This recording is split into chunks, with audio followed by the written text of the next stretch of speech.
Bonsoir à tous, bonsoir à toutes sur Tolkien Deal. Bienvenue dans les podcasts de Tolkien Deal. Aujourd'hui, donc c'est Eka. Vous me connaissez pour avoir présenté quand même pas mal de podcasts et je suis en très très bonne compagnie en remplaçant notre cher Druss. Euh, Respect sur son nom. Euh, et on vient pour vous parler de Tolkien. Vous êtes sur Tolkien Deal a priori. On sait où on met les pieds, mais d'une thématique qui est pas forcément la plus reliée, à savoir Tolkien et l'Antiquité, donc qui a été écrit par Isabelle Pantin et Sandra Provini que vous avez dans l'autre côté. Du coup, enfin pardon, c'est ce sens. Excusez-moi.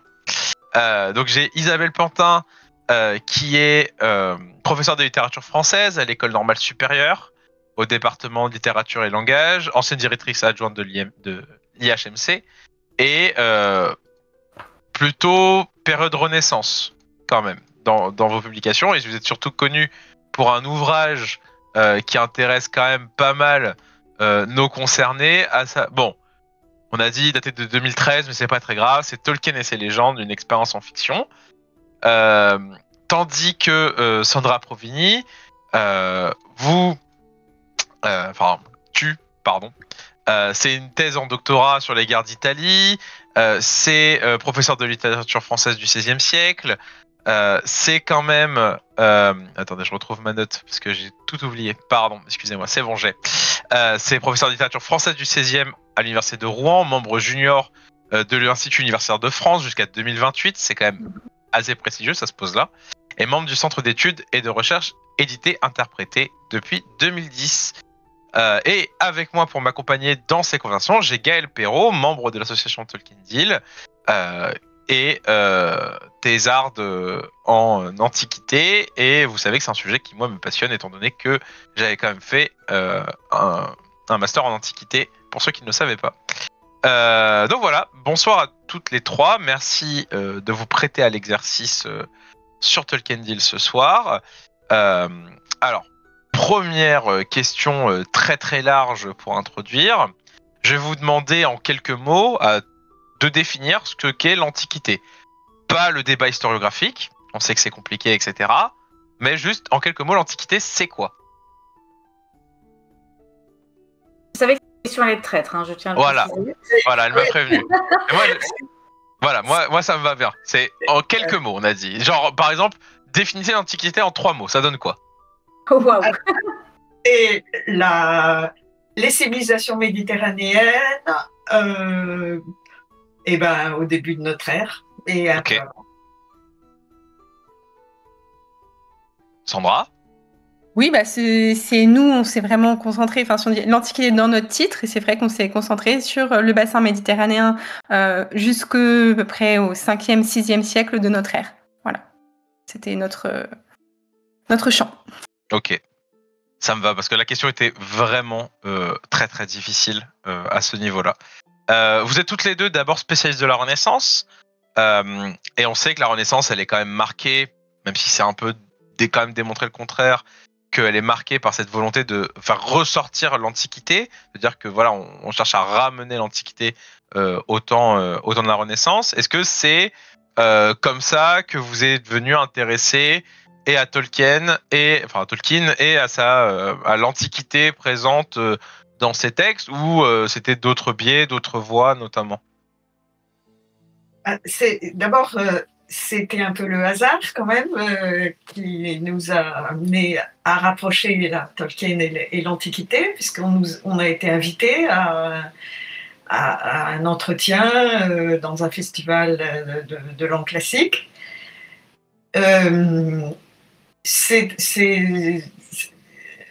On sait très bien que Tolkien lui-même n'a jamais marqué un intérêt particulier pour la Renaissance.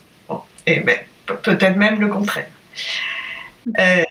Mais ce qui le rapproche, à notre avis, c'est justement cette question de la mémoire. L'importance accordée à la plongée dans le passé, comme quelque chose qui vous habite, pas forcément un savoir.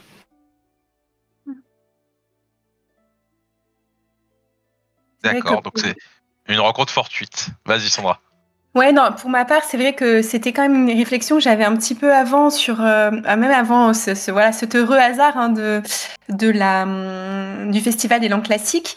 Parce que quand j'étais, moi, en doctorat, je faisais vraiment ma thèse sur les guerres d'Italie, mais dans la poésie épique. Et donc sur les réécritures, notamment des épopées antiques à la Renaissance. Et en même temps, on était tout un groupe d'antiquisants ou de spécialistes du latin de la Renaissance. Vraiment, on était dans le département de lettres classiques de l'université. Et on avait vraiment aussi une passion pour des textes de fantasy ou de science-fiction contemporain. Et on avait aussi réfléchi à voyager au-delà de notre siècle de spécialité, qui était celui sur lequel on faisait nos thèses, pour faire un séminaire sur l'héroïque. Donc en fait, qui était un peu sortir finalement juste du genre épique circonscrit à telle ou telle époque. Et c'est vrai qu'on a forcément rencontré Tolkien dans ce cadre-là et on avait déjà commencé à travailler avec d'autres doctorants et des membres aussi de l'équipe de Vincent Ferré à cette époque-là. Et elle a une toute petite dernière question, après je céderai la parole à Gaëlle, hein, qui a, je pense, très hâte, vu qu'elle prend déjà des notes pour la suite. Je te vois. Alors sans spoiler le bouquin, parce que je pense que c'est important que les gens, notamment ceux qui ont envie de poursuivre quand même l'analyse tolkienienne, l'aient entre les mains. Quel est le rapport que Tolkien entretient envers l'Antiquité? Vraiment, sans vouloir redire tout le livre, parce qu'on n'est pas là pour ça, même si ça serait chouette. En quelques mots, c'est quoi le rapport qu'il entretient lui avec l'Antiquité? On le connaît pour son rapport avec l'époque médiévale, notamment. Mais du coup, quel est son rapport avec l'Antiquité? Sandra d'abord. Ah là là, oui. Alors c'est vrai que c'est un peu tout le livre qui permet de répondre qui essaye de répondre à la question. Nous, ce qu'on a essayé de montrer et ce qu'on pense, c'est que l'Antiquité, c'est vraiment une part de sa formation et de sa culture très très profonde. C'est-à-dire que il faut bien se dire que c'est quelqu'un qui a été formé donc dans le tout début du XXe siècle, à une époque où la culture grecque et latine était une part tout à fait obligatoire de ce cursus et où on avait un rapport à ces textes-là qui était un rapport qui pouvait être de lecture assez approfondie, voire d'apprentissage par cœur, donc avec l'idée d'entendre le latin, d'entendre le grec dans sa tête, d'être capable d'écrire en s'inspirant de ces textes-là. Il y a vraiment encore des exercices d'écriture qui ressemblent à ceux que les humanistes faisaient au XVIe siècle. Et donc, c'est une imprégnation très, très profonde dans les premières couches de la culture de Tolkien, à notre sens. Très bien. Eh bien, Gaëlle, la scène est à toi. Je t'en prie. Merci beaucoup, Eka. Finalement, c'était rapide. Je pensais que tu allais prendre un peu plus de temps. Notamment, je reviendrai de temps en temps. Tu reviens après. Et déjà, je suis très très heureuse de vous recevoir et de m'entretenir avec vous deux, mesdames, parce que j'ai eu un plaisir immense à lire votre livre qui était vraiment passionnant et qui finalement a égayé mes vacances. Donc merci beaucoup. Sachant que je pensais devoir le lire en 2 jours, donc j'ai dû me presser, mais finalement ça a été un bel exercice. Et il est conséquent, mais après, simplement pour le dire, pour ceux qui voudraient se le procurer, c'est quand même un bel objet, comme tous les livres qui paraissent aux belles lettres, je trouve. Donc, ne serait-ce que cela, si ça vous donne envie de l'acheter, je vous encourage vivement, parce que... On sent qu'il a vécu en plus. Hein. Oui. Il faut le digérer tout de même. Et puis, pour me présenter très très rapidement, parce que pour que vous sachiez un petit peu ce qui va vous poser des questions peut-être un peu tarabiscotées, et les fameuses questions de béotien qu'on pose toujours en séminaire, en colloque, et pour lesquelles je m'excuse d'avance, bien entendu. Donc moi, je m'appelle Gaëlle Perrault, comme l'a très bien dit Eka, et je suis docteur en histoire romaine depuis 1 an et demi. Et avant cela, j'ai été en post-doctorat en histoire romaine et à terre 4 ans à Aix-Marseille Université. Donc là, en ce moment, je suis dans le secondaire, mais voilà, j'espère ne pas avoir trop quitté. Ça fait que 1 mois que je ne suis plus pleinement chercheuse à 100% du temps. Et voilà, et donc je travaille en histoire antique, mais aussi en réception de l'Antiquité, donc j'ai vraiment vu ça, et quand vous me parlez de réception, de néo-latin, évidemment, tout ça me parle grandement. Et voilà, c'est la raison pour laquelle votre livre m'a passionnée. Alors, sans parler de moi, et revenons à votre ouvrage. Ma première question, je vais essayer de vous dire à chaque fois sur quel chapitre mes questions se basent pour qu'on puisse s'y retrouver un petit peu mieux. Mais parfois, c'est surtout l'ouvrage, parce qu'il y a des questions un peu englobantes. Et la première question, elle m'est venue en lisant votre introduction. Et finalement, en revenant sur votre définition de l'Antiquité que vous avez donnée tout à l'heure, puisque vous dites que dans l'esprit de Tolkien, l'Antiquité, elle est très méditerranéenne, très orientale. Elle est aussi centrée un petit peu sur l'Asie mineure, qui est un territoire emblématique, une sorte de joyau du monde antique, sur la péninsule italique, bien entendu. Et il la sépare vraiment dans son imaginaire assez nettement de cette Europe septentrionale, cette Europe occidentale. C'est intéressant, puisqu'il la sépare, vous dites très bien, de la terre maternelle. Vous citez cette expression-là, page 11. Et c'est rigolo parce qu'il dit justement qu'il veut que cette Europe septentrionale soit le théâtre de son récit.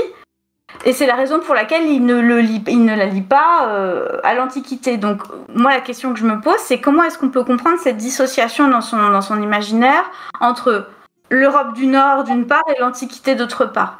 Moi, ça m'a tout de suite fait penser au fait que dans l'imaginaire contemporain, on a toujours notre imaginaire est toujours empreint d'orientalisme et de méditerranéité quand on passe en l'Antiquité. Même encore aujourd'hui, dans la pop culture, c'est assez patent.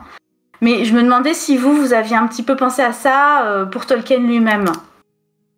C'est pas une question facile.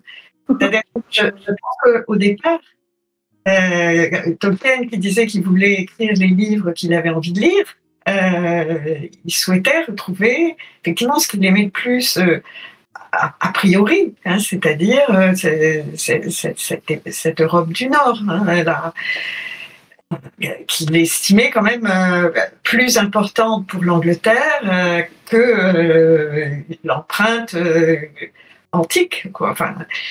Mais quand son monde, et je trouve c'est extraordinaire Le Seigneur des Anneaux, parce que on voit Tolkien qui évolue. En fait, il a tellement travaillé sur ce roman. Il a évolué, il a découvert des choses en fait en écrivant, et son monde se déploie. Et voilà, qu'on voit arriver l'Orient, la Méditerranée, le Sud, et des civilisations qui sont pas celles du Nord, mais qui sont à côté. Qui sont à côté. Il y a le Rohan et le Gondor, c'est pas loin. Voilà, je ne sais pas si Sandra a une autre réponse.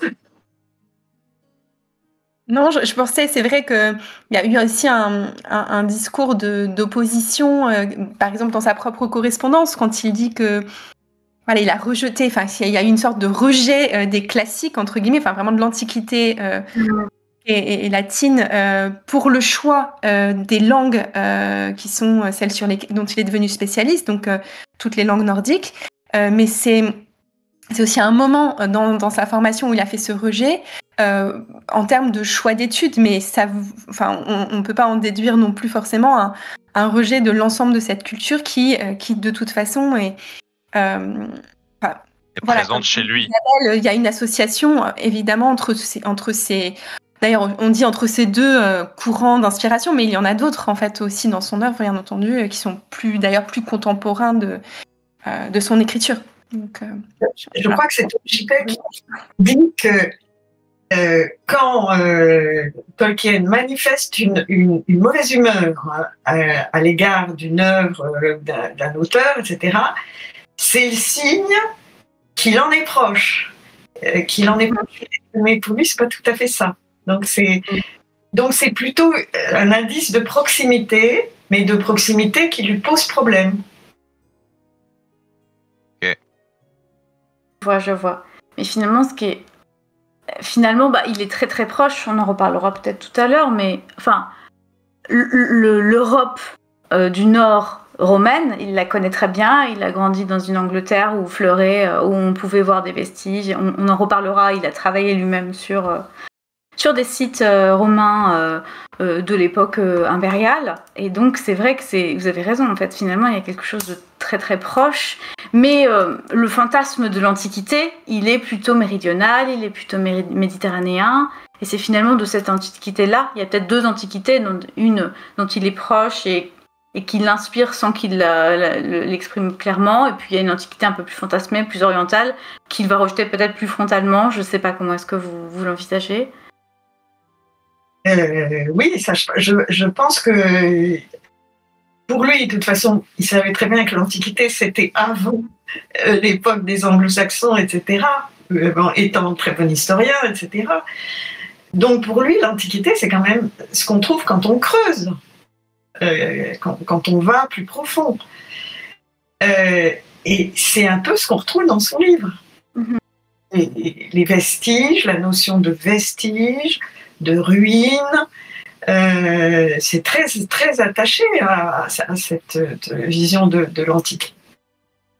Parce que, justement, c'est quand même les Romains qui ont laissé plus de vestiges que les Anglo-Saxons, hein, ou les Britons.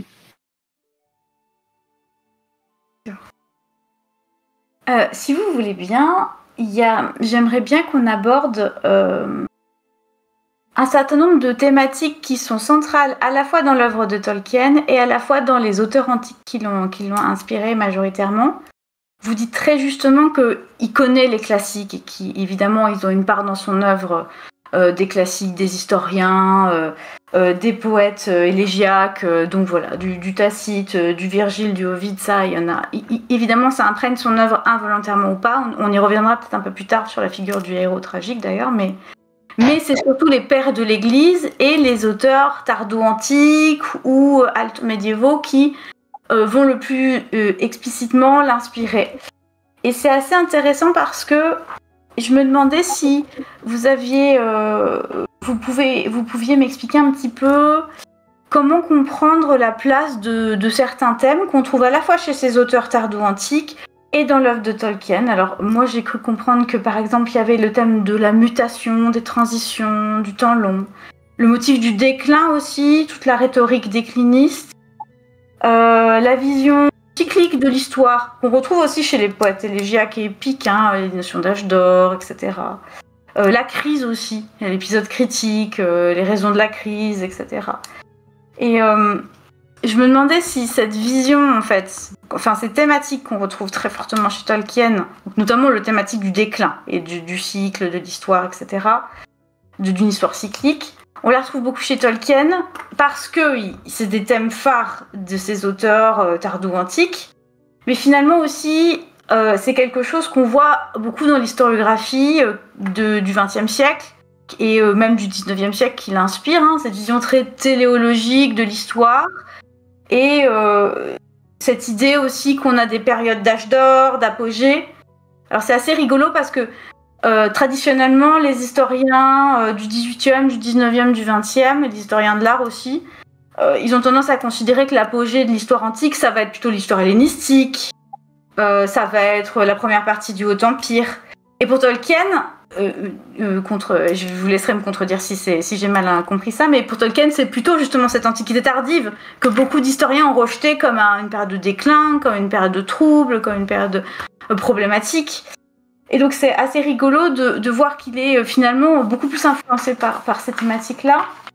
Mais comment est-ce que vous comprenez, vous, la prégnance dans l'œuvre de Tolkien du motif du déclin, de la crise, de la transition, du cycle ? Ça, c'est pas une question facile. Hein. Désolée, elle est là pour vous poser des cols. En vrai, c'est pour ça qu'on l'a appelée. Désolée. Alors, parce que je pense qu'il y a beaucoup de choses à dire. Non, moi, j'ai des choses, Sandra en dira sûrement d'autres. Mm-hmm. Alors, il y a quand même cette histoire, oui, effectivement, ça vient aussi d'une vision qui est héritée du 19e siècle. Hein, grandeur et décadence, voilà. Oui. C'est aussi, je pense, l'influence de la période sombre qu'a connue Tolkien, de guerre, l'approche de la guerre, voilà, et l'Europe qui se défait, la civilisation qui semble partir en miettes, et donc il y a aussi le fait que ces historiens de la fin de l'Empire, etc. Donc c'est la question du déclin, effectivement, ça se cristallise pour l'Empire romain, qui est quand même un modèle important. Ça, il l'a dit, hein, l'Empire romain, c'est le plus intéressant, d'une certaine manière, c'est au moment où ça commence à plus aller, quoi. On voit arriver un autre monde. Et ça, c'est très, très important, l'arrivée du christianisme. Et ça, ces écrivains de la fin de l'Antiquité, c'est tous des gens qui reflètent ça et qui parfois le pensent. Alors, c'est impossible de répondre de façon précise parce que Tolkien n'est jamais qu'on apporte des réponses précises aux enquêtes historiographiques sur son œuvre. Il voulait qu'on ressente quelque chose, qu'on soit éventuellement rapporté à nos propres mémoires, hein, nos propres souvenirs. Mais voilà, je pense que c'est important. Tout ça, c'est mélangé. Et il se trouve que, enfin moi, c'est mon avis, puis ça transparaît pas directement du Seigneur des Anneaux, mais ça transparaît des textes qu'il a écrits dans l'histoire de la Terre du Milieu. Son intérêt sur... Et puis c'est l'émergence quand même de ces peuples, les Goths, les barbares, qui sont quand même les pères de l'Angleterre, d'une certaine manière. Enfin, oui, et de son antiquité en réalité, enfin son antiquité, son antiquité à lui est quand même plus proche, post Silmarillion. On pourrait dire que l'antiquité du Gondor, du Troisième Âge, c'est ça, c'est cet âge perdu. Et c'est vrai qu'il l'a dit à propos de Beowulf. Ce qui l'intéresse, c'est qu'il y a plusieurs mondes qui se confrontent et un poète qui essaye de se sortir de cette mémoire clivée, qui est douce. Isabelle, sur la question des motifs de la littérature tardo-antique chez Tolkien. Non, bah alors, Isabelle a dit beaucoup de choses, hein, donc... pardon, Sandra, excuse-moi. T'inquiète. Non, je voulais dire que effectivement, Isabelle a répondu de manière très très complète. En fait, c'est vrai qu'il regarde aussi l'Antiquité depuis sa position de médiéviste. Et en tant que médiéviste, en tant que spécialiste du Moyen-Âge, il travaille énormément sur justement ce moment de la transition entre Antiquité et Moyen-Âge, cette question de la périodisation et aussi de la transmission des textes antiques à ces auteurs du Moyen-Âge, donc avec les passeurs. Et c'est vraiment les gens de l'Antiquité tardive et ces gens, je disais 5e, 6e siècle, 7e siècle. Hein, c'est vrai que c'est des périodes que souvent on connaît beaucoup moins bien, mais qui lui était la période aussi en tant que spécialiste l'intéressait le plus aussi professionnellement en fait. Et on a essayé aussi un petit peu d'évoquer ce point-là alors ce qui est un peu frustrant, c'est que on sait très bien qu'il c'était dans sa bibliothèque, c'était parfois au programme des examens qu'il a passés dans sa scolarité, ça c'est sûr, mais on a surtout des preuves qu'il les ait lus en long et en large dans ses travaux de linguiste. Donc il les cite pour tel ou tel toponyme, tel ou tel terme, etc., telle ou telle racine, etc. Il ne nous dit pas ce qu'il en pense. Donc voilà, on est obligé de se débrouiller. Puis même dans son temps libre, vous dites très justement que, par exemple, il lit à ses enfants les invasions germaniques, les invasions des populations uniques, enfin des Huns, au 4e, 5e siècle après Jésus-Christ. Donc c'est aussi dans son temps libre, ça habite complètement son imaginaire. C'est quelque chose qui est important pour lui en termes de, à la fois dans sa vie professionnelle et dans sa vie privée, sa vie familiale aussi. Vous l'avez très justement montré, c'est très clair, oui. Et aussi, il avait il avait offert à son fils, Michael, une grande histoire de l'Europe, qui va de la préhistoire à l'époque contemporaine. C'était très, très important pour lui, et on le voit dans son œuvre, de ne pas avoir une vision rikiki, étroite. Il faut voir l'espace, faire ouvrir l'espace et ouvrir le temps. Et ça, la compréhension de l'histoire. Absolument, oui. Vous parlez de l'ouvrage de Fisher, non? History of Europe, ou quelque chose comme ça? Oui. Et qui est un très beau livre. Oui.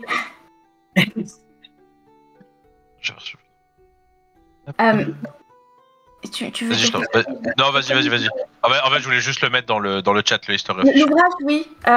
C'est History of Europe de Albert Lawrence Fisher. Fisher, Fisher. Logique. J'envoie ça. Super. Tu peux continuer. Et pour rester un petit peu sur des thématiques, toujours dans cette idée des grands thèmes qui sont chers un petit peu à ces auteurs qui sont à la fois les pères de l'Église, mais aussi les auteurs païens de la fin de l'Antiquité, du tout début du Moyen-Âge, mais encore une fois, c'est pour ça que la question qu'est-ce que l'Antiquité, elle reste toujours très compliquée pour les médiévistes et les antiquisants, parce que ces périodes de transition, elles sont tellement... Finalement, elles sont tellement fluides qu'on a du mal à mettre une limite, à une date charnière, quoi. Et on voit beaucoup, j'ai beaucoup aimé dans vos chapitres 3, 7 et 8, finalement, vous voyez, il y a un mélange, j'ai l'impression que c'est des thématiques qui sont revenues vers le milieu et la fin de l'ouvrage, sur la relation entre le destin, la providence et les hommes.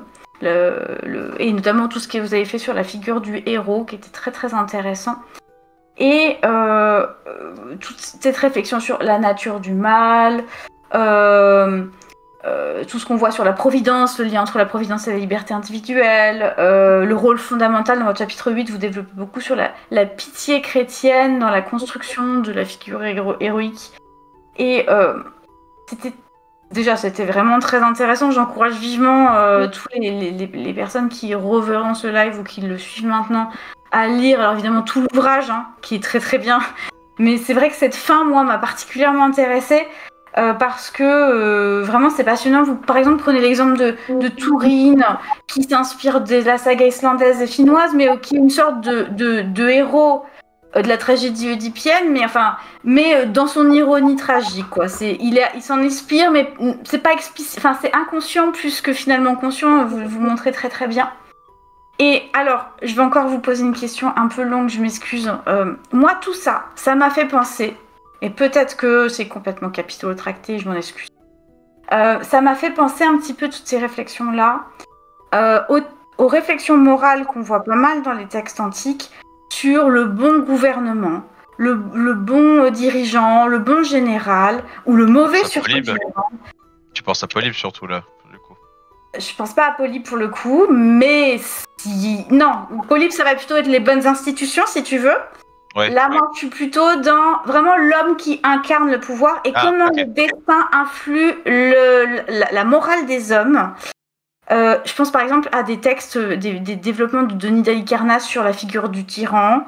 Et en fait, ou aussi, vous avez des passages super de Cassius Dion ou de Tacite qui vont expliquer comment un homme qui est nécessairement pas un mauvais ou quelqu'un de bon ou de mauvais, mais qui va être ambivalent, ce que vous montrez très bien. Le héros de Tolkien, il est très ambivalent. Il va avoir une action qui peut avoir un destin, qui peut avoir quelque chose de tragique, qui peut influer vraiment de manière tragique le reste de la communauté, qui peut être un mal en fait pour le reste de la communauté, parce qu'il va être dirigé à un moment, qui va être submergé par ses émotions, par ses ambitions personnelles, alors même que c'est quelqu'un de profondément ambivalent, comme vous le dites, mais il va être victime et à la fois coupable. C'est une victime du destin et en même temps coupable du bris. Donc l'exemple que vous prenez, évidemment, c'est Tourine, mais il y en a d'autres que vous citez très justement, comme Fëanor, qui est un peu emblématique, voilà. Et moi, ça me rappelait beaucoup toutes ces réflexions-là qu'on voit beaucoup chez les auteurs romains, notamment. C'est cette idée qu'il n'y a pas d'hommes qui sont foncièrement bons ou mauvais, et notamment même le tyran, c'est un personnage très ambivalent. Mais On pense à Denethor, notamment. Oui, voilà, par exemple. Vous citez Boromir aussi, qui est un très bon exemple. Et finalement, ces héros-là, ils vont souvent en fait faire du mal à la communauté parce qu'ils vont être dominés par leurs ambitions personnelles et par des émotions très fortes. Et ce que j'aime beaucoup, je terminerai ma question, je m'excuse, elle dure vraiment 1000 ans, c'est que vous les opposez à quelque chose que j'ai trouvé très beau. C'est non pas des héros, mais des individus admirables en fait, comme des Frodon, des Sam, des Beren et Luthien, qui sont finalement pas tant des héros, à moins que j'ai mal compris, mais plutôt des individus admirables parce qu'ils sont dirigés par le bien commun, l'humilité, la loyauté, la pietas, mais la pitié aussi au sens chrétien. Donc j'aime beaucoup cette opposition que vous faites, ça m'a vraiment fait beaucoup réfléchir et j'ai trouvé ça passionnant. Et vous allez me dire qu'il y avait presque pas de questions, donc ma question, si je la résume, c'est: est-ce que vous voyez un lien entre les réflexions politiques qui sont faites dans l'Antiquité sur la figure du tyran ou la figure du général corrompu et la représentation du héros chez Tolkien? Je pense que Sandra peut commencer. Vous avez 4 heures. Oui, mais effectivement, la définition du tyran, c'est celui qui est l'esclave de ses passions. C'est-à-dire qu'il tyrannise parce qu'il n'a pas le contrôle de soi, en fait. Et précisément, c'est ce qu'on essayait de montrer justement sur ces figures, comme par exemple la figure de Frodo, c'est justement un sacrifice de ses propres aspirations. Et de la même manière pour Aragorn, je crois qu'on a parlé de héros réticents face à leur destin, et qui finalement font ce sacrifice de l'aspiration individuelle, et donc des passions, des désirs, que le tyran, lui, se rend esclave de ces passions-là. Et donc je pense que si on pense à Denethor, il est dominé par, effectivement, il y a d'un côté l'hubris, l'orgueil, mais il y a aussi la peur, qui est une autre passion, en fait, qui le domine et qui fait que il a été tétanisé au fond devant le Palantir et devant ce qu'il aperçoit de l'invincibilité de Sauron, finalement, par le chagrin devant la mort de son fils qu'il provoque, d'abord la mort de Boromir et puis celle qu'il pense être la mort de Faramir. Donc il y a aussi cette dimension voilà. Il n'y a pas de contrôle de soi, de sagesse, comme cette fameuse ataraxie, ou cette absence que les sages de l'Antiquité essayent d'atteindre. Finalement, c'est quelqu'un qui est aussi, un personnage qui est dominé par ces passions-là. Je ne sais pas si j'ai répondu tellement. Isabelle aurait raison. Oui, absolument. Et c'est vrai, c'est vrai que le côté réflexif, c'est-à-dire vraiment expliciter une morale, notamment du gouvernement, du chef, c'est dans les textes de l'Antiquité qu'on le trouve. Et ça a certainement compté pour Tolkien, même s'il n'en a pas trop parlé. Et s'il a plutôt indiqué des modèles qui sont des modèles anglo-saxons, puisque pour lui, Beowulf, c'est l'homme qui se dévoue pour sa communauté et qui ne cherche pas le pouvoir pour le pouvoir, mais qui se sacrifie jusqu'à la fin, et que à l'opposé, Beorthnoth, le général de la bataille de Maldon, c'est le mauvais chef qui veut briller, qui veut montrer son honneur personnel, etc., et qui fait que tous ses soldats sont tués. Et c'est la complexité chez Tolkien. Donc, on leur aurait posé la question, il aurait dit, mais oui, mais c'est la morale du Nord. Hein. C'est justement le courage du Nord. Mais, et c'est là qu'on voit le mélange avec l'Antiquité, c'est vrai que toute la pensée, c'est pensé dans l'Antiquité. Les deux se rejoignent hein, de façon harmonieuse. Oui, c'est vrai. Et du coup, moi, je voulais juste intervenir dessus, vu que il y a quand même une... Bon, même si les personnages, en fait, mêlent à la fois des inspirations antiques et des inspirations médiévales, est-ce que certains personnages de l'univers de Tolkien, on pourrait les catégoriser uniquement chez l'un, uniquement chez l'autre? Je pense, par exemple, à Túrin, qui à la fois reprend des codes du héros guerrier qu'on peut retrouver chez Beowulf, mais aussi qui a ce destin très oedipien. Moi, quand j'ai lu soit la première lecture de Túrin, des enfants de Húrin, j'ai fait, en fait, c'est un remake de Oedipe, d'Oedipe roi. Mais est-ce qu'il y a des héros qui n'incarnent que l'un ou que l'autre, ou est-ce qu'au contraire, dans sa construction des personnages, il y a une espèce de réelle continuité littéraire dans le motif entre de l'un à l'autre? Voilà, c'est juste une petite question comme ça, je pensais juste à ça. Mais voilà. Tous les exemples qui me viennent à l'idée, il y a les deux. Aragorn, il est à la fois l'héros médiéval et l'héros antique. Il est né, il est voilà. Je pense qu'on ne peut jamais assigner une source, une inspiration unique à quelques personnages de la Terre du Milieu. C'est des personnages de Tolkien, c'est ni des personnages médiévaux, ni des personnages antiques. Il y a toujours cette idée d'un chaudron, d'une multiplicité de sources d'inspiration, mais qui sont des personnages, des créations à chaque fois originales aussi, avec ces différents fils qui les ont nourris. Et du coup, c'est ça qui est intéressant, c'est que on a tendance à résumer les personnages de Tolkien comme très archétypaux et très en fait unidimensionnels par rapport à ce que la fantasy a à nous offrir aujourd'hui. En réalité, il n'en est rien. Et ça montre qu'en fait le travail de refond qu'il a fait mêle des inspirations d'à peu près toutes les époques et en fait devient transcendantal. Là, je dirais que ce qui introduit une différence entre les personnages, c'est quand même ceux dans lesquels s'affirme le plus une perspective chrétienne. Comme Frodo, qui est... alors, ceux-là, je pense que ça les désantiquise un petit peu. Ok. Oui. Mais dans votre chapitre 7, vous le montrez assez bien, justement, ces différentes stratigraphies, en fait, de chaque strate d'inspiration, d'influence qui va nourrir le héros en lui-même ou un personnage particulier. Hein, vous le montrez assez bien, justement, sur Túrin, et qui a justement un très très beau développement qui explique les inspirations oedipiennes et en même temps... en quoi il n'est pas si oedipien que cela. Voilà. Oui. C'est très très bien amené.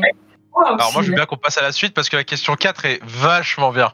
Franchement, je l'ai lu, j'ai fait let's go. Oui, parce qu'il y a de la Seconde Guerre mondiale. Oui, alors oui. Non, pas du tout.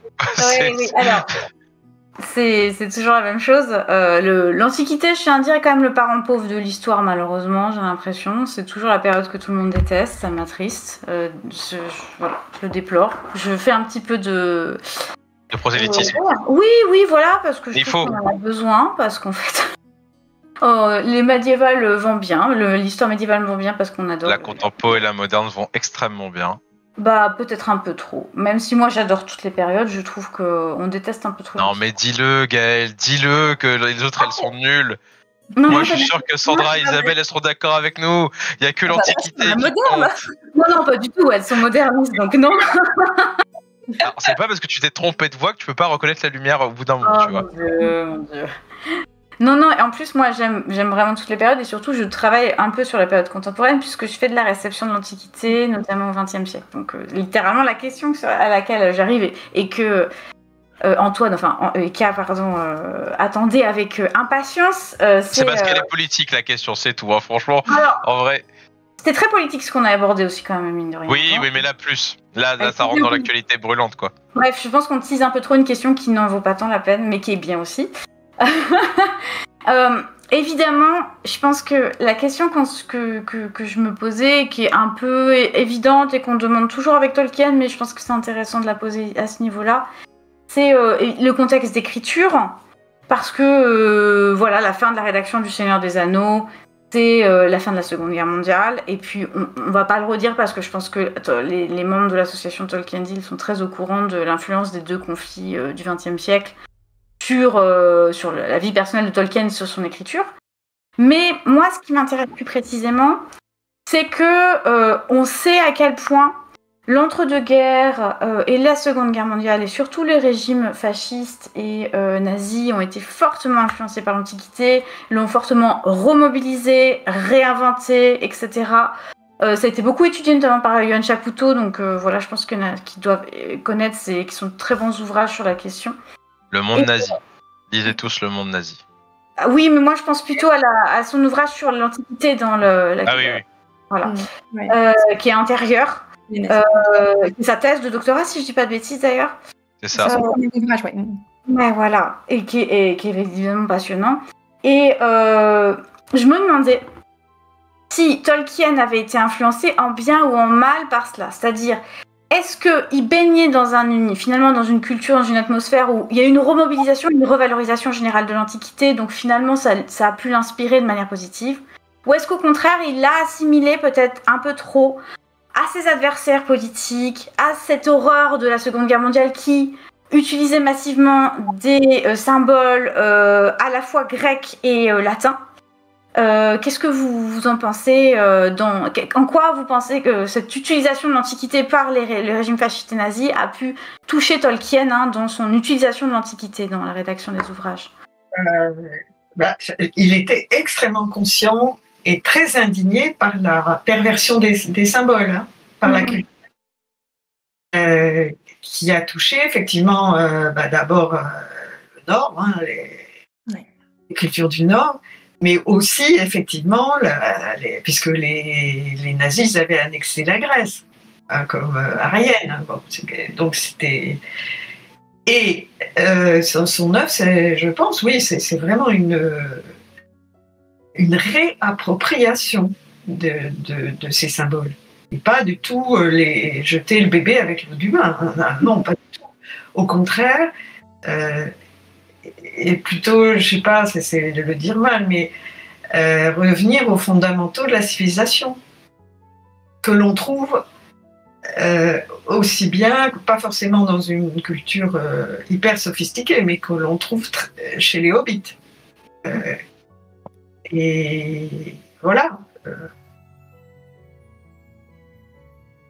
Oui, on a plusieurs lettres qui témoignent d'une indignation vis-à-vis notamment de l'utilisation par les nazis de symboles qui lui sont très chers en fait, et on a le sentiment qu'il le prend de manière presque très personnelle en fait, de voir souiller des mythes ou des personnages ou des symboles qui lui sont importants pour son imaginaire et qui sont dévoyés. Ouais. Mais est-ce que c'est parce que justement il fait partie de l'élite intellectuelle? Peut-être que c'est pour ça qu'il les avait fait siens avant en fait qu'ils soient dévoyés justement. Peut-être que c'est ça qui a dû le toucher. Oui, et puis il faut bien insister sur le fait que Tolkien était quelqu'un qui était quand même très très au courant de ce qui se passait. Il lisait plusieurs journaux. Et en Angleterre d'une certaine façon, on était plutôt mieux informés qu'en France, parce que par le biais de pas mal de réfugiés quand même d'Europe centrale qui avaient fui le nazisme. Et à Oxford, je pense que c'était un endroit où il était très bien, très très conscient et très tôt.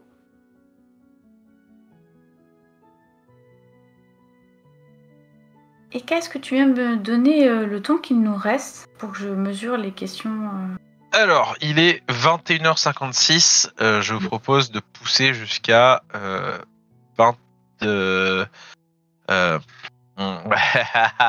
Ça dépend jusqu'à combien vous pouvez tenir. Mais généralement, on fait 2 heures d'entretien. Donc, si vous pouvez tenir jusqu'à 22h45, en vrai, on est dans les timings. Oui, d'accord. Nous, on est debout toute la nuit avec ma chère régisseuse, que je remercie en backstage. Oui. Mais Les autrices vont mourir avant, je pense. non, pas du tout. Eux, on leur propose du contenu, ils sont là all night. Hein. Franchement, les entretiens, je pense qu'ils sont super. Donc, il y a pas de sujet.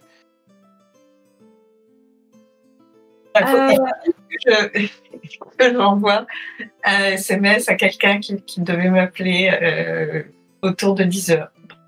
Ok. On peut dire 30 minutes, on peut dire 30-45 minutes, le temps de finir.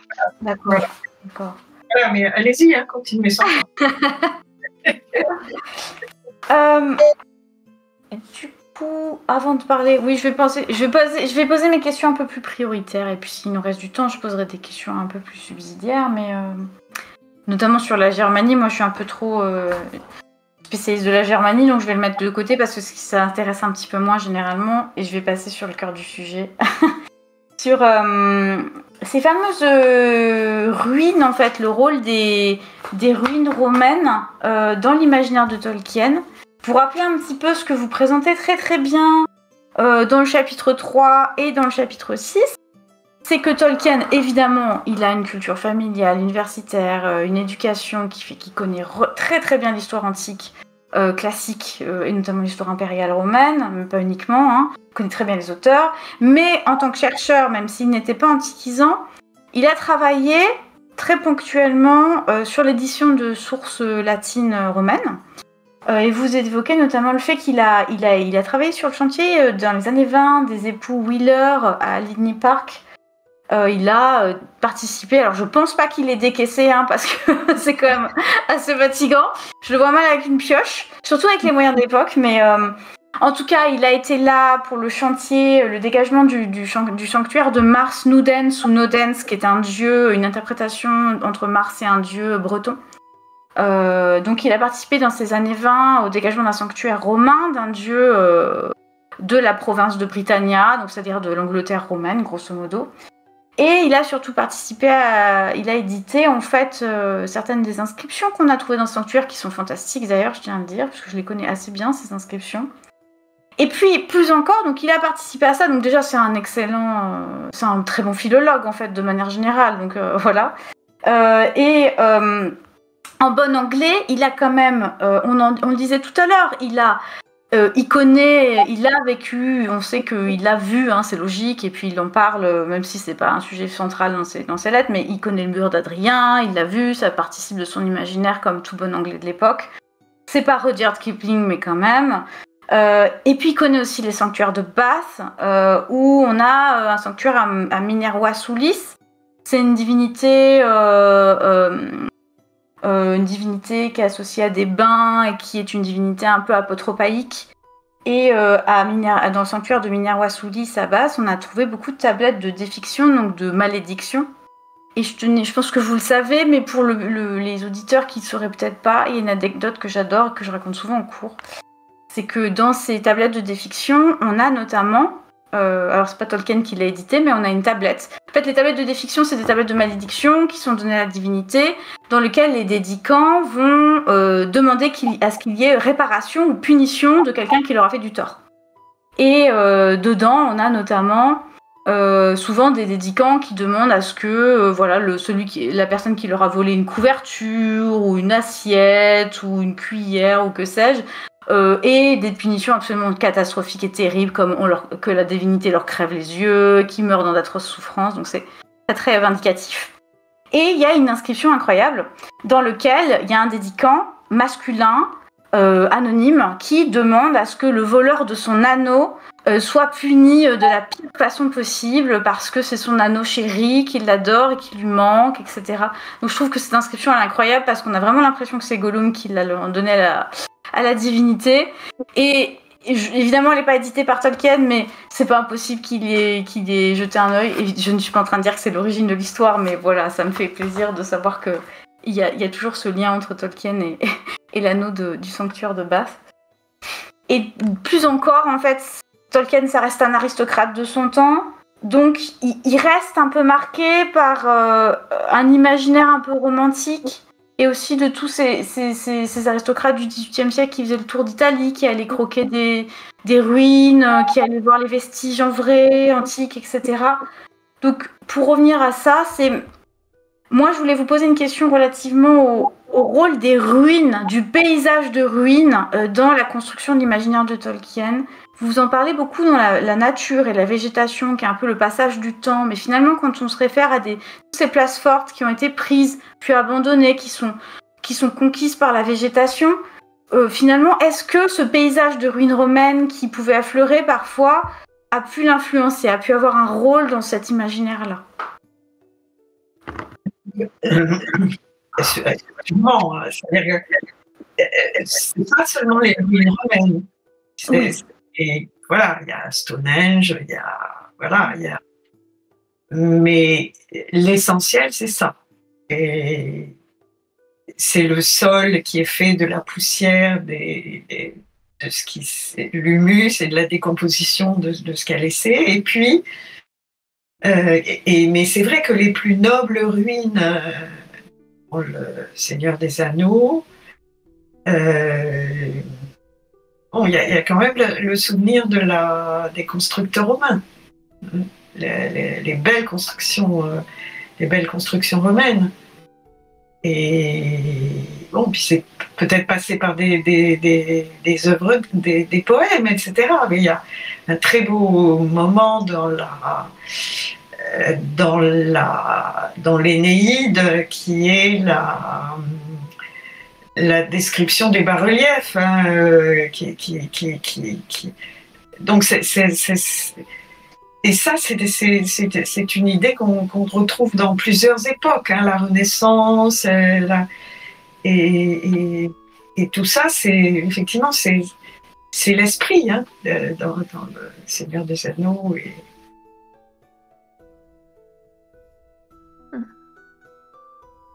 Oui, c'est que dans l'espace soit inscrit le temps, enfin via les ruines, on a cette superposition, ces couches temporelles, et c'est quand même quelque chose, je crois, qui est très fort à la lecture, qui marque sans doute beaucoup les lecteurs du Seigneur des Anneaux, c'est l'idée qu'il y a des histoires sous ces histoires, et que dans chaque lieu, on a un passé qui affleure, et qui a cette profondeur des âges qui sont inscrits dans les lieux que traversent les personnages sur la Terre du Milieu. Donc oui, l'imaginaire de la ruine, je crois, a énormément marqué. Joué pour. Et la tristesse des peuples, parce que c'était un peu ce qu'il regrettait en Angleterre, c'est-à-dire que avant les Romains, il y avait des peuples, il y en a près, et voilà, ils n'ont pas laissé grand-chose. Voilà. Et c'est ça le plus triste, et bon, les Romains, avec leurs pierres, ils ont laissé les choses. Donc ça, c'est une idée qu'il y a aussi dans le Seigneur des Anneaux. Ça rejoint un peu alors on a un intervenant pas ce soir, mais qui aurait bien aimé être là, je pense, c'était Tiki Diki, alias Dimitri Maillard, qui avait dirigé du coup le colloque sur Tolkien et l'Antiquité, notamment il y a 2 ans, et qui est sorti, et justement il avait fait une intervention au Salon Fantastique sur Tolkien et les ruines, et c'est vrai que voilà, on a ce rapport très romain en fait à la ruine, qui fait que ça inscrit le temps. Parce qu'en fait, il n'y en a pas tant que ça des ruines, mais à chaque fois, ça en fait des moments marquants de l'œuvre. En tout cas, il s'attarde pas non plus des mille et des cents dessus. Enfin, il y a Amon Soul, il va y avoir Osgiliath, et je crois que Et c'est un héritage de notre culture, parce que c'est ça. C'est vrai, on trouve ça dans la peinture, dans la littérature, et bon, et même sans y penser, ça ressort. D'ailleurs, l'imaginaire antique contemporain, il est encore beaucoup plus marqué par les ruines que par la réalité des bâtiments. Hein. L'exemple le plus courant, c'est la couleur hein, qui est complètement disparue, mais comme pour le Moyen-Âge d'ailleurs, hein, c'est la même chose. Mais voilà, c'est cette perte, le temps qui passe sur les monuments qui est bien visible et la conquête de la végétation. Mais oui, c'est vrai que. Et en même temps, il y a certains territoires un peu, vous parlez de la comté comme Locus à Moenus, c'est-à-dire c'est un territoire un peu à part qui, j'ai l'impression, je sais pas si je l'ai compris correctement, moi je l'ai vu comme une sorte de territoire un peu fantasmé, c'est de l'Angleterre fantasmée, mais ni véritable, ni réel, ni voilà, c'est un territoire de l'ordre du fantasme et de l'ordre du passé, hein, de la tradition des ancêtres, j'ai l'impression, qui est presque figé.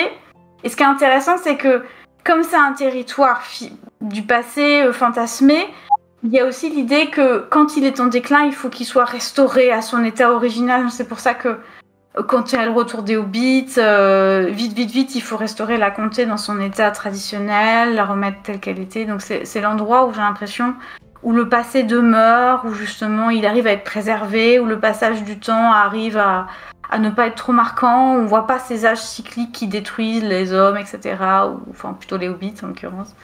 Je sais pas si j'ai correctement compris. Donc là, le comté est restauré, mais c'est provisoire. C'est pas. Il y a enfin, si on se réfère ne serait-ce que voilà aux premières pages, il est enfin. Sur la description des hobbits, c'est on a quand même, oui, on a parlé de Locus Amoneus, c'est un petit peu ce lieu idéal, hein, comme vous dites, peut-être fantasmé, mais en tout cas qui est menacé quand même en permanence, puisqu'il est toujours sous la protection des. Je suis désolée, je sais plus trop les traductions. En fait, je me mélange dans les traductions, mais des rangers ou des rôdeurs, je sais plus dans quelle traduction. Arpenteur pour la nouvelle. C'est vrai. Voilà. Et donc personne ne vous en voudra sur rôdeur ou ranger. Donc en fait, il y a cette idée d'une menace, et d'ailleurs le Locus Amoenus antique aussi, si on prend Virgile, il y a aussi cette idée hein, d'une menace sur l'Arcadie. Mais donc je suis pas sûre qu'on puisse se dire qu'il est, voilà, il va être sauvé ou restauré et que ce sera permanent. C'est plus, oui, on replante des arbres, mais après la destruction, en essayant mais on a aussi le départ de Frodo, par exemple, de la Terre du Milieu. C'est quand même voué, le départ des elfes. On n'a quand même pas quelque chose qui va être une restauration de l'âge d'or qui reviendrait. D'accord. Il y a les deux, parce que quand même, Sam qui replante la graine de Malorne, voilà, ses enfants, il y a les deux. Mais c'est qu'au début du roman, quand Tolkien parle des hobbits, voilà, à la fois dans l'histoire, c'est un territoire menacé, et aussi, il y a la perspective par rapport à nous. C'est un territoire qui a quasi disparu. Ouais. Oui, c'est ce que je voulais dire en parlant du début du roman, c'est voilà, les hobbits. C'est vrai, oui. Ils sont quasiment indistincts, quoi. On les voit presque plus. Mais je trouve que ça fait, on dirait vraiment un territoire du passé, mais vous savez, ce passé du Mos Maiorum qu'on n'arrive pas vraiment à situer dans le temps, qui a l'air d'avoir duré une période infinie, mais qui maintenant n'est qu'un vague souvenir d'une période glorieuse. Il y a quelque chose de, voilà, comme je disais, fantasme. Le fameux âge d'or. Il y a quand même des inventeurs, qui ont apporté la pipe, le tabac, etc. Bon, quand même. Il y a toujours la grande discussion, c'est de se dire que c'est à la fois d'antiquité, mais ils ont des trucs qui sont pas arrivés en Europe avant le XVIe siècle, quoi. Tu fais ah bah d'accord.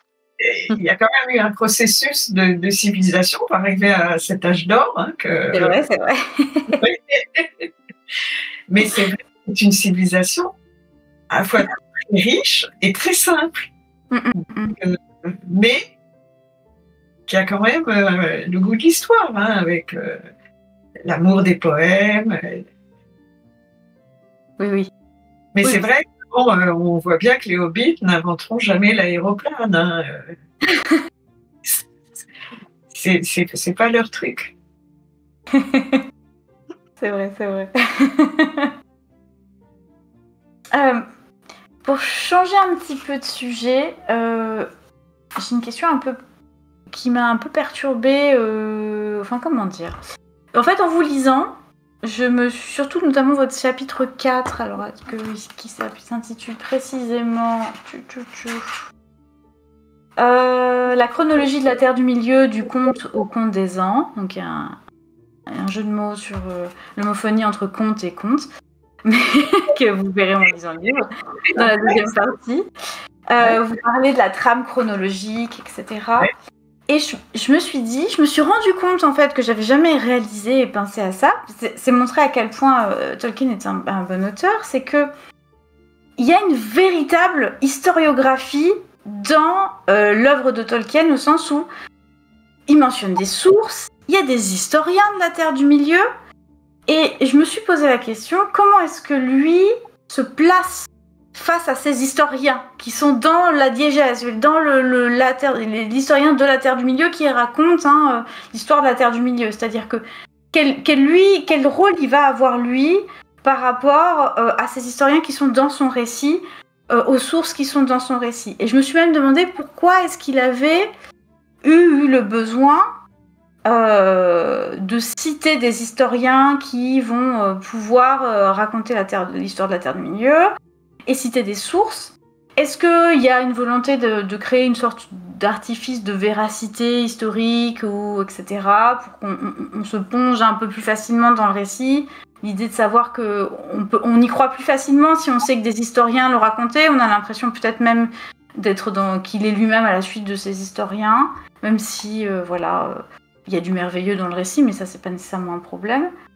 Et puis, est-ce que c'est pas aussi une habitude de philologue ? Alors, on dit souvent qu'il a d'abord créé une langue et ensuite il a le reste de l'ensemble de son œuvre, en fait, et la suite de la création linguistique originelle. Est-ce que c'est parce que lui-même travaille sur des sources, donc il a besoin, en fait, il s'est senti l'obligation de citer les sources de ce qu'il a inventé lui-même ? Mais ce qui est rigolo, c'est que finalement, ce qui est intéressant, c'est que les historiens de la Terre du Milieu qui citent, les sources qui citent, elles ont assez peu de biais. C'est-à-dire, il n'y a pas beaucoup de versions contradictoires dans les récits qui sont mentionnés par Tolkien, il n'y a pas beaucoup de trous, de lacunes. Il n'évoque pas trop, je pense pas, mais après vous allez sans doute beaucoup mieux le savoir et me le dire, mais de débats philologiques, historiographiques, sur la traduction d'un texte, etc. Donc je me suis demandé comment il se positionnait vis-à-vis de ça, pourquoi est-ce qu'il les avait insérés dans son récit, quel était ce rôle-là dans le schéma narratif, dans les schémas narratifs qu'il avait mis en place. D'abord, dans son schéma narratif, c'est pas lui. Il est complètement absent. C'est le Seigneur des Anneaux, c'est censément le résultat de chroniques qui sont passées par des tas de mains et qui ont été enrichies par des sources. Bon. Donc, alors c'est vrai que dans le Seigneur des Anneaux et dans les appendices, parce que les appendices c'est capital pour cette construction, il n'y a pas tout. Est-ce il a dû faire ça? Il a essayé de donner l'essentiel de choses qui sont dans l'histoire de la Terre du Milieu, où c'est beaucoup plus développé, où on comprend beaucoup mieux justement comment les fils de cette transmission s'entrecroisent. Et voilà. Et donc je pense que c'est... Mais ce qui est frappant, et c'est la raison pour laquelle on a mis ce chapitre, qui peut paraître un peu bizarre, c'est cette obsession pour la chronologie. Il arrêtait pas de calculer, recalculer. Non, c'est pas l'an 1200, blablabla, c'est etc. Et s'il déplaçait une date, il fallait tout refaire. On se souvient ces fameux tableaux chronologiques qui ont été exposés à la BNF, qu'on voit à Marquette, qui sont dans le livre, dans le catalogue d'exposition et qui montrent bien vraiment ce souci du détail de la chronologie au point de se dire que... Et on fait ça 50 fois, si c'est pas 100 fois. Et avec d'énormes différences, souvent d'un calcul à l'autre. Et dans les appendices du Seigneur des Anneaux, on a un peu un dernier effort pour simplifier, etc. Il abandonne, et voilà. Et ça, c'est quand même... alors, c'est effectivement en rapport avec l'intervention de beaucoup d'historiens, de ces peuples qui ont toujours tenu à tenir leur chronique, la plupart. Mais voilà, comme c'est devenu de plus en plus compliqué, le temps a passé, etc. Du coup, voilà. Mais ça va avec cette idée qu'il faut tenir le compte et qu'en tenant le compte, comme chaque peuple tient son compte, eh ben, on a une espèce de vision globale de ce qu'était l'histoire, ce que peut être l'histoire universelle. Et ça, franchement, ça vient de l'Antiquité tardive. Les premiers essais d'histoire universelle qui sont liés à la chronologie. Et ça revient à la Renaissance. Il y a une pensée de la chronologie qui est formidable. Hein. C'est un travail à la fin de la Renaissance pour essayer de refaire le calcul et savoir où est exactement se situe la naissance du Christ, etc. Enfin, je sais pas, c'est difficile à expliquer, mais c'est très frappant.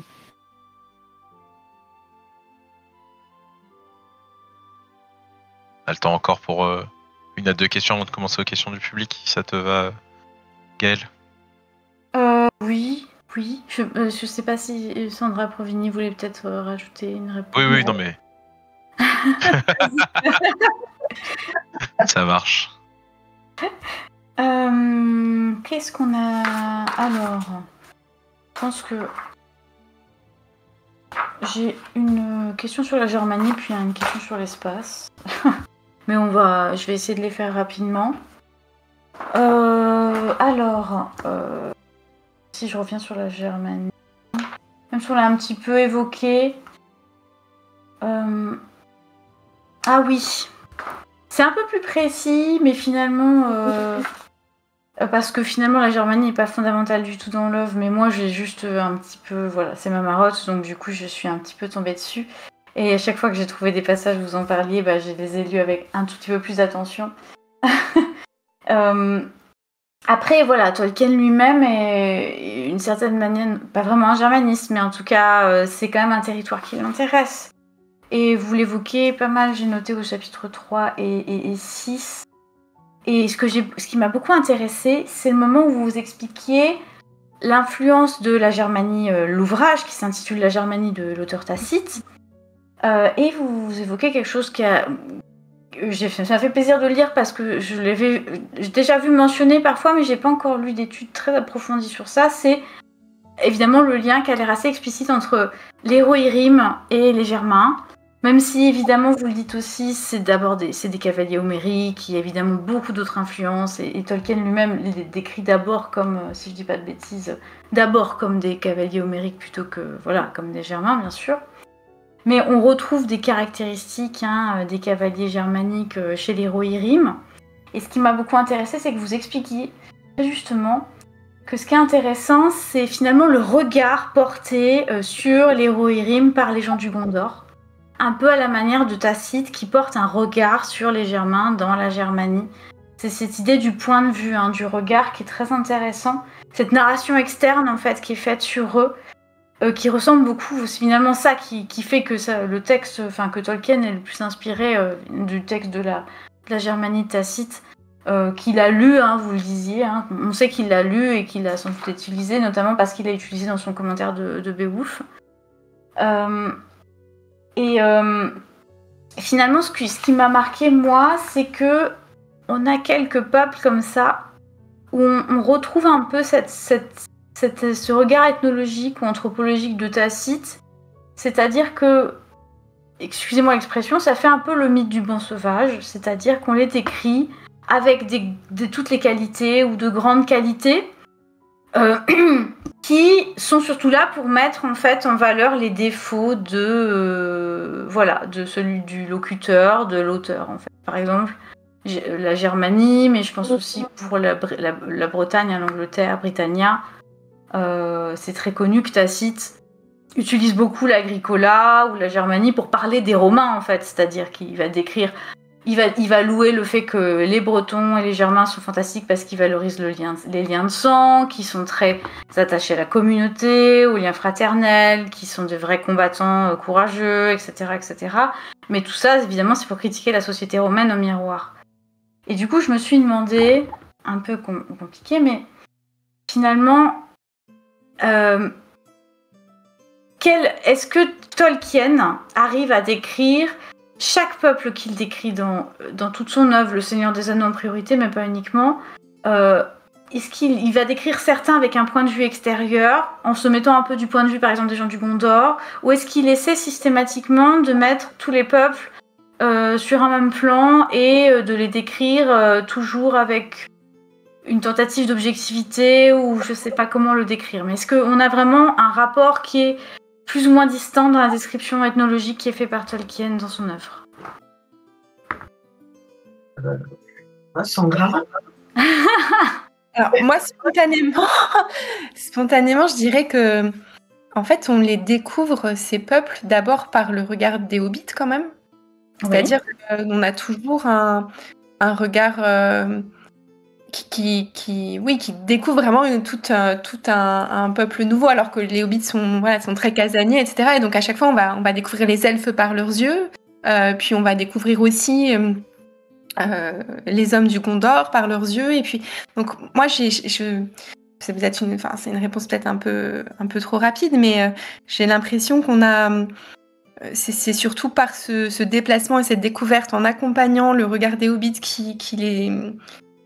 qu'on a une première description, une première approche, parce que ça vaut aussi pour l'entrée dans Minas Tirith avec Pippin, qui visite la ville. Donc à chaque fois, j'ai l'impression qu'on est plutôt dans ce regard-là, qui est pas vraiment un regard ethnologique d'ailleurs, parce que il y a aussi une forme d'émerveillement, d'admiration. Ils n'ont pas un recul ils sont pas forcément en train de juger ou d'évaluer le peuple, mais vraiment d'être dans une sorte de première impression. Et nous, on accompagne ce regard-là au départ, il me semble. Peut-être lors du Seigneur des Anneaux, par exemple dans le Silmarillion, on a peut-être, je sais pas, qu'est-ce que Elka qui... Je suis en train de réfléchir sur la Silmarillion parce que c'est des passages dont je me souviens quand même assez bien. Parce que contrairement au Seigneur des Anneaux, le Silmarillion c'est quand même très extérieur comme mode de comme écriture. Et tu vois, t'as pas... Si, à la limite, t'as la rencontre du peuple de Béorn avec Finrod Felagund qui permet de voir les hommes du point de vue des elfes. Mais c'est pas... tu vois, il va pas être dans le jugement dès leur première rencontre. C'est plutôt... chaque peuple est décrit avec ses caractéristiques, ses capacités, c'est très dominant, c'est très pas dominant. Et en fait, il en fait une espèce de gigantesque encyclopédie sur la description des peuples, en tout cas, même si on sait que le Silmarillion est destiné, a été fait par les historiens Noldo, notamment du premier âge, et qu'il est livré successivement jusqu'à Elrond, puis après dans la geste Hobbit qui suivra après. Mais c'est vrai qu'il n'y a pas... Tu vois, autant le rohan, je suis d'accord avec toi sur le regard du bon sauvage. Parce que vraiment, même si on ne les perçoit pas comme ça, parce que les hobbits ne le perçoivent pas comme ça, Notamment, on pense à Merry qui a une espèce de dévotion complète envers Théoden. Mais on pense au regard de Pippin quand il rencontre Denethor.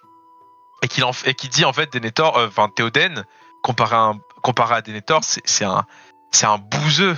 C'est un vieux mec. Denethor, il est classe, il a de la prestance, il a cette espèce d'air de royauté qu'a Aragorn, justement, notamment. Là où dans Silmarillion, c'est moins le cas.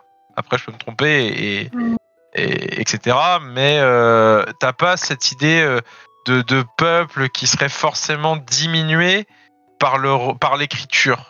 Là où on le sait, si on analyse, t'as des peuples qui vont être beaucoup plus avantagés que d'autres. Voilà, les 3 maisons des Edain qui fusionnent pour donner la cité du Ménor, elles sont forcément plus avantagées par le récit que on pense aux familles de Uldor et de Bor, qui vont être en fait des familles de traîtres et qui vont donner naissance au Haradrim, au Harad et au Rune notamment. Donc autant le roman vraiment oui, autant le Silmarillion. Si tu prends l'exemple de peuples un peu plus satellites comme les peuples orientaux. Oui, mais peu décrits. Oui, justement ceux qui ont moins de place dans le récit. Et quand même, dans le Silmarillion, il n'y a pas ce qu'il y a dans le Seigneur des Anneaux, c'est-à-dire cette mosaïque de peuples avec des contrastes très très forts. Oui. Moi, je trouve qu'il y a une question qui ressort du Seigneur des Anneaux, et qui est probablement liée aussi au contexte de la guerre, c'est-à-dire qu'est-ce que c'est que la civilisation ?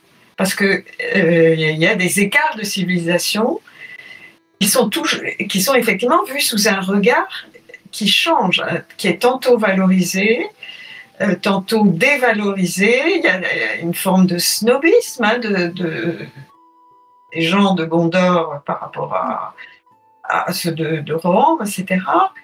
Les elfes. Et par rapport aux hobbits, qui sont des petits paysans, en fait, voilà, qui se retrouvent dans le grand monde. Et justement, la réponse est très complexe.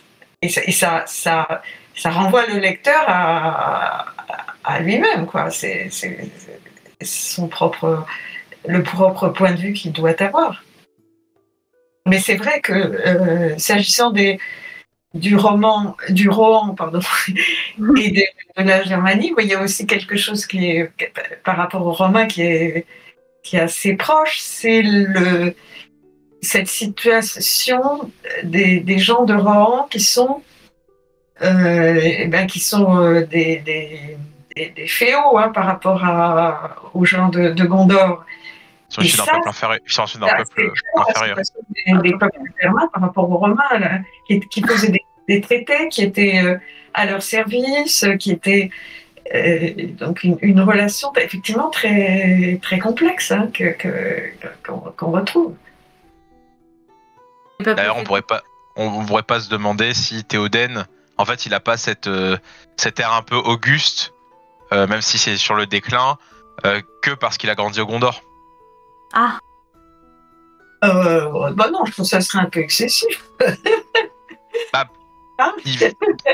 Peut-être, je sais pas. Mais c'est vrai que c'est le seul Rohirrim qui a vécu au Gondor. Chez le roman, le Rohan.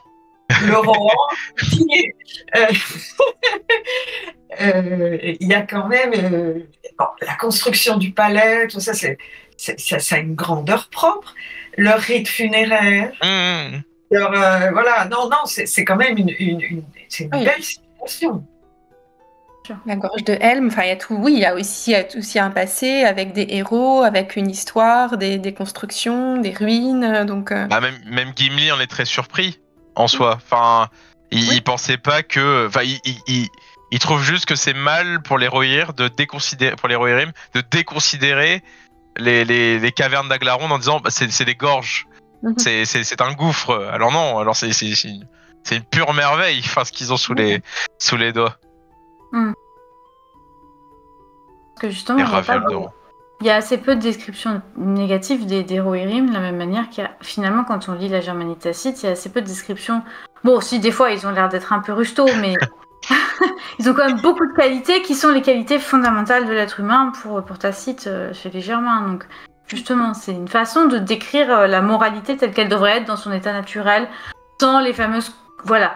Finalement, c'est ça. C'est le Gondor comme les Romains, c'est la corruption, c'est la licentia, c'est la luxure, c'est voilà. Comment est-ce que la civilisation, entre guillemets, comment est-ce que l'influence orientale chez les Romains, ils considèrent ça, va dégrader les mœurs et donner lieu à justement ce sera un pays idéal où on n'aurait pas oublié les mœurs des anciens, la discipline, etc. Et on ne serait pas corrompu par le luxe. Et voilà, il y a des débauche. J'ai l'impression qu'il y a un petit peu ça chez les Rohirrim par rapport aux gens du Gondor où voilà, l'urbanité aussi, même s'il y a des villes dans le Rohan, mais c'est pas exactement le même type de cité, quoi. Oui, le Gondor, c'est un peu Byzance. C'est trop sophistiqué. Ça. Oui. Pour l'âge, en même temps, ils viennent d'une île, ils viennent de l'île, quoi. Enfin, ils viennent de la région la civilisation la plus avancée, sûrement, mis à part les elfes et encore de toute l'histoire de la Terre du Milieu. De l'Atlantide, justement. C'est vrai qu'on aurait pu reparler du motif de l'Atlantide cher à Platon, qui est repris quand même texto par Tolkien. Vu que Numénor, c'est l'Atlantide. Tu voulais ajouter une dernière question, peut-être, Gaëlle, sur l'espace? Sur l'Atlantide, il y a de très bons passages dans l'ouvrage aussi, donc je renvoie les auditeurs au livre. Ah, ça. Moi, j'avais une toute petite question pour terminer, parce que vous parlez au chapitre 5 du rapport à l'espace et à la notion d'oikoumène dans la représentation cartographique de Tolkien. Et c'est vrai que vous rappelez très justement qu'il dresse souvent des petites cartes pour suivre un peu l'odyssée de ses personnages. Comme vous disiez, il a une obsession pour la chronologie, mais il a aussi une obsession pour les parcours de ses personnages, pour les retrouver, etc. C'est très important. Et vous dites très justement qu'il a une vision très anthropique de l'espace, très anthropocentrée plutôt même, qui va être centrée sur des mobilités, sur des flux, sur l'homme et ses déplacements, etc. Et que vous opposez à une vision mathématique, je vous cite le terme, une vision de l'espace mathématique, donc c'est-à-dire en méridien, en parallèle, comme vous le dites très justement. Et j'aime beaucoup ces réflexions sur qu'est-ce que la cartographie et qu'est-ce que la représentation de l'espace. Ça me passionne, et en même temps je suis très nulle, donc c'est peut-être pour ça aussi, c'est l'ultra-crépidarianisme qui parle. Et du coup, je me suis posé la question, ça fait une question d'ouverture. Est-ce que vous avez vu, mesdames, les publications qui ont été faites par des membres de l'association Tolkien Deal il y a quelques mois, mais même avant, des tentatives de représentation de l'espace de Tolkien, mais placées sur un globe, une projection Mercator, ou je sais plus. C'était ça, c'était avec Simon Erignac, du coup, qui est un grand passionné de cartographie, notamment. C'est lui qui a écrit dans le numéro sur... la carte du Gondor et du Rang, notamment. Ouais. Tout à fait. Et alors, finalement... moi, je ne les ai pas vus, ces globes. Ça m'intéresse, ça, c'est visible. Je vous enverrai le lien, ou je vous demanderai à Simon de vous envoyer les photos, vous inquiétez pas, Isabelle. Finalement, ma question, c'est qu'est-ce que vous en pensez? Parce que à vous lire, et vous m'avez convaincu, c'est pas possible finalement, et Tolkien lui-même le dit, que c'est pas possible de transposer l'espace de la Terre du Milieu sur un globe terrestre. Que ça fait pas sens. Et c'est pour ça qu'il expliquait qu'il brouille souvent les pistes aussi pour ne pas qu'on rattache trop facilement tel territoire, tel espace à tel pays, continent contemporain de notre réalité. Donc, qu'est-ce que vous en pensez sur ces tentatives de transposition de l'espace? Vous pensez que c'est possible, etc.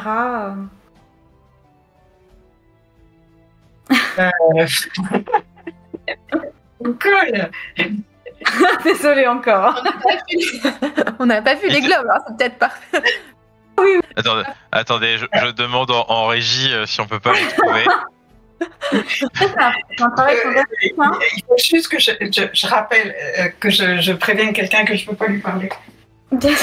qu'on voulait dire, en fait, on ne peut pas vraiment superposer, en tout cas à la carte, par exemple, à la carte de l'Europe ou aux cartes du monde, quand on dit, voilà, ça c'est des peuples, que ça marche jamais vraiment complètement. C'est-à-dire qu'il y a des correspondances qui peuvent se dessiner, mais que, de fait...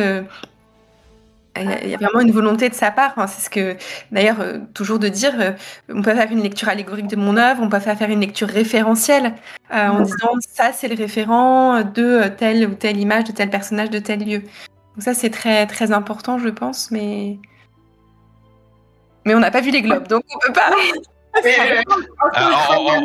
En gros, pour vous resituer, l'exercice ça avait été de repartir de ce que Tolkien disait, hein, c'est-à-dire que le comté, c'est Oxford.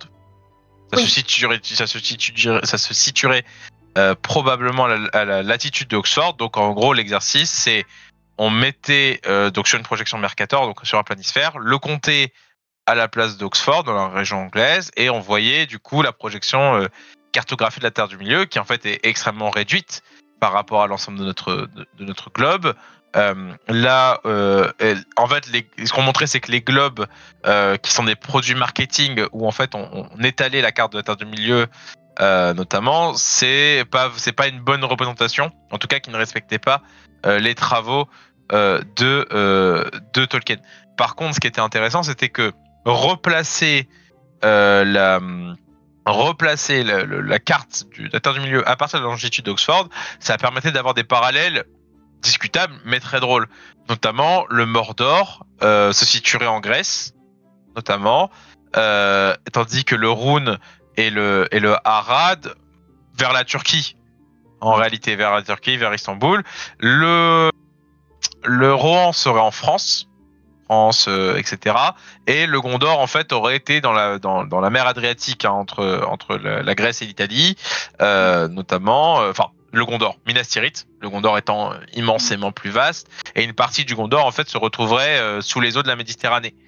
L'Afrique n'existant que peu en fait dans l'univers, géographiquement peu dans l'univers tolkienien, là où il y a des références notamment de l'Afrique arabe via le Harad, via le Rhône notamment, même si on en sait assez peu fine de ces peuples et de ces territoires, vu qu'il n'a jamais daigné nous donner des morceaux.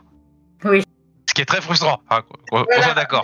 Mais quand même, Tolkien, il a... Bon, alors, c'est sûrement c'est solide, hein, mais il a quand même dit que Minas Tirith, c'est quasiment au Proche-Orient. Hein.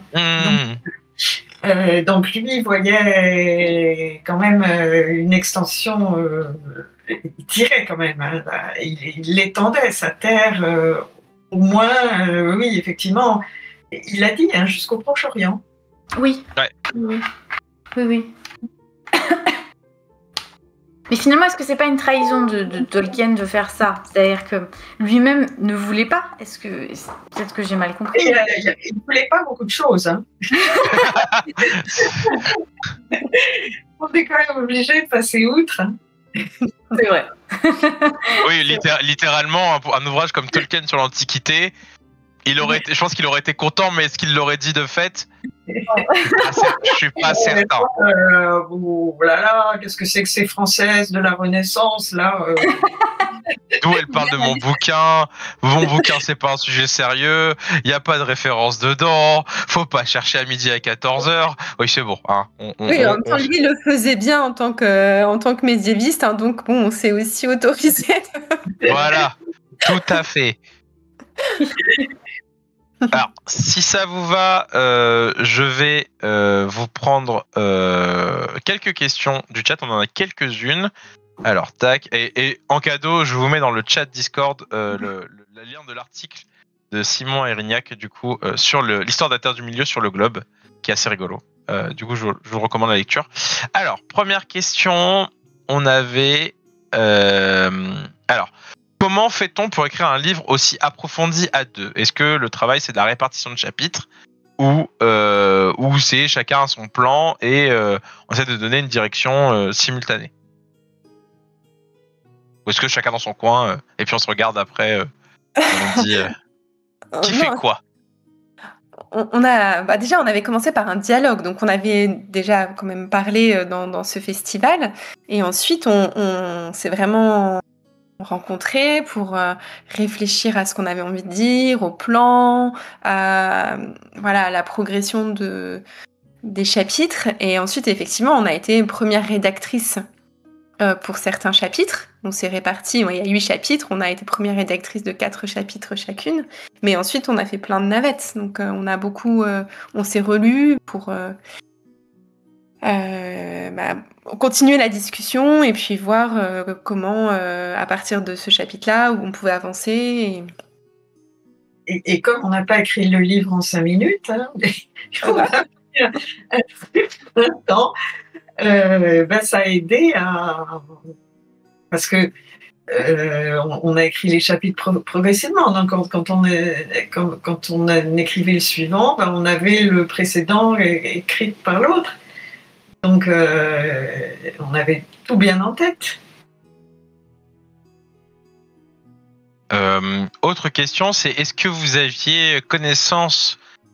Donc c'est une question de Benjamin Borries qui avait participé aux dernières journées de colloque, notamment sur Tolkien et l'Antiquité, qui sur la lettre tardive 254A, qui est une correspondance tardive et qui disait qui montrait que Tolkien n'avait aucun amour pour l'hellénisme, ce qui est une faute de goût que j'estime pratiquement impardonnable. Mais c'est Tolkien, ça va, je lui pardonne. Donc, est-ce que vous avez connaissance? Est-ce que ça nourrit vos travaux sur la question du rapport à l'hellénisme notamment? Est-ce que Tolkien est plus proche d'un romaniste que d'un helléniste? Ou est-ce que c'est un antiquisant au sens large qui s'intéresse vraiment au bassin méditerranéen, l'antiquisant du 18e, 19e siècle classique, qui s'intéresse au bassin méditerranéen avant tout, quoi? C'est pas facile de répondre. D'abord, on a quand même... on a évidemment pris vraiment en considération ce que dit Tolkien dans sa correspondance, etc. Mais en même temps, ça n'est pas notre seul guide. On est des lectrices. Voilà. Et son rapport aux différentes civilisations antiques, ça vient de ses connaissances historiques, mais ça vient aussi de son expérience de la littérature. Donc tout ça se mélange. Donc c'est difficile de répondre de façon catégorique, quoi. Oui, en plus, par exemple, sur la langue grecque, pour le coup, on sait que c'est une langue qu'il apprécie esthétiquement. Donc, il peut y avoir des aspects qu'il retient aussi, d'autres qu'il rejette. Et puis, dans la correspondance, il y a juste des choses qui fluctuent dans le temps, dans ses positions. Oui, c'est ça. Est-ce qu'il est 100% Tolkien? Enfin, est-ce qu'il est sur une ligne 100% il a quand même été très marqué par Homère. Enfin, ça l'a bouleversé quand il était tout jeune, etc. Et puis quand il devient au collège, etc. Et comme il le dit dans Beowulf, alors là, il laisse entendre que non, il choisit Beowulf. Qu'est-ce que c'est que c'est Et si les soldats de ces poèmes voulaient, ils auraient ratissé les Achéens rapidement, hein, ils auraient dégagé et voilà. Donc tout ça, c'est-à-dire que Tolkien, il avait quand même un sens de l'humour très prononcé et un esprit de contradiction aussi très prononcé. et un goût du paradoxe. Faut pas se laisser avoir. Alors, une autre question, c'était Dayel 448. Qu'avez-vous aimé particulièrement en écrivant ce livre ou quelque chose qui vous a marqué chez Tolkien?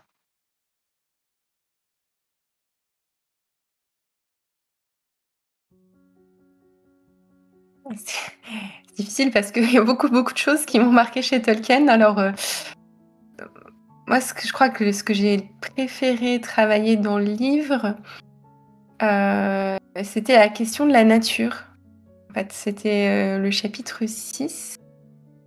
Parce que c'est quelque chose à quoi j'avais pas réfléchi en fait intellectuellement avant. C'est-à-dire que c'est vraiment plutôt un sentiment qui était dans la lecture. Ce que je pense que j'aimais le plus, c'était les descriptions en tant que lectrice. C'est puis je sais pas, me promener en me disant ah oui là ça ressemble à telle montagne ou telle forêt de la Terre du Milieu. Donc voilà, vraiment cette idée-là. Mais j'avais pas réfléchi de ce point de vue de celui qu'on a adopté dans le livre. Alors que, donc, oui, je dirais que c'est vraiment cet aspect-là qui m'a le plus plu dans le travail. Oui, et c'est associé à l'expérience de sa manière d'écrire, enfin, cette façon de nous introduire dans le tableau, en fait. Qui est... Et c'est vrai, quand on s'est rendu compte que c'est en fait très proche de ce que font des poètes latins. C'est pas qu'on dit que c'est une source, hein. C'est pas forcément, mais ça veut dire qu'il était imbibé de ça, hein. C'est son apprentissage de la littérature, de son effet, c'est-à-dire de nous entraîner au cœur d'un monde. Et d'éduquer le regard, en fait, la sensibilité. Et de rendre ce monde vraiment vivant, en fait, pour le lecteur. Donc c'est ça. La question de la féerie, d'entrer dans l'imaginaire. Je vous recommande vraiment le Féerie et autres textes au chat pour ceux qui ne l'ont pas lu, même si je pense que, évidemment, vous êtes des lecteurs complètement avertis, que vous avez tout lu de Tolkien, hein, c'est certain. Mais si vous n'avez pas lu Féerie et autres textes, c'est quand même assez particulier parce que c'est vraiment ce qui va poser les jalons de sa réflexion et je pense les jalons de centaines d'auteurs de fantasy par la suite. Et je pense que c'est un des textes fondateurs de ce que c'est la fantasy de manière générale. Tu comptes de fait, merci. Je me fais corriger directement. Dernière question, qui sera notre question de fermeture. Gaël a posé des questions d'ouverture. Moi, je ferme, parce qu'il est aussi l'heure d'aller se coucher, des fois. C'est pas mal d'aller dormir. Qui est ma question préférée que j'aime finir quand on a des intervenants. Et elle est dure. Elle est encore plus dure que je pense que toutes les questions que Gaël vous a posées. Mais elle est beaucoup plus courte. Vous avez le droit à un personnage. Quel est votre personnage préféré de l'univers de Tolkien ? Quel est son rapport à l'Antiquité ? Voilà. Amusez-vous avec ça. C'est la question impossible. Un seul personnage. Pas forcément le plus favori, mais en tout cas un personnage qu'on aime bien, qui se dit à chaque fois, franchement, c'est lui que j'aime bien retrouver dans le texte. Je sais que pour certains, c'est Faramir. D'autres c'est Aragorn, certains ça va être. Je dirais que c'est quand même Sam qui gagne quoi, à ce jeu-là. Alors est-ce que Sam a des vertus de l'Antiquité ? C'est pas évident.